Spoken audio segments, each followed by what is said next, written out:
ইনশাআল্লাহ। এর বাইরে কিছু হবে না। অতএব এত দুশ্চিন্তার কিছু নাই, জীবনকে নিয়ে এত দুশ্চিন্তার কিছু নাই। জীবনটাকে কোরআন সুন্নাহর আলোকে এনজয় করেন। কোরআন সুন্নাহকে দিয়ে জীবনকে এনজয় করা যায়।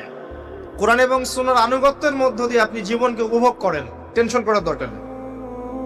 মনে রাখবেন, আল্লাহ যদি আপনার সাথে থাকেন এবং আল্লাহ যদি আপনাকে কবুল করেন, পৃথিবীর কোনো শক্তি নাই আপনাকে টলাবে।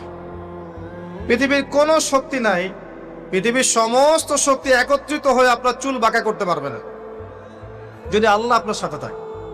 আর যদি আল্লাহ আপনার সাথে না থাকে, আইওয়াস শোডাউন দিয়ে কোনো লাভ হবে না, কেউ আপনাকে বাঁচাতে পারবে। অতএব আল্লাহকে আপন করে নেন, যার যার হক তাকে তাকে দেন, নিজের হক আল্লাহর কাছে চেয়ে নেন, ইনশাআল্লাহ আপনি সুখে থাকবেন। এর আগে আল্লাহ পাক একা ছিলেন, আর কিচ্ছু ছিল না। হুয়াল আউয়াল ওয়াল আখির ওয়াজ জাহির ওয়াল বাতিন ওয়া হুয়া বিকুল্লি শাইইন আলিম, সূরা হাদীদ।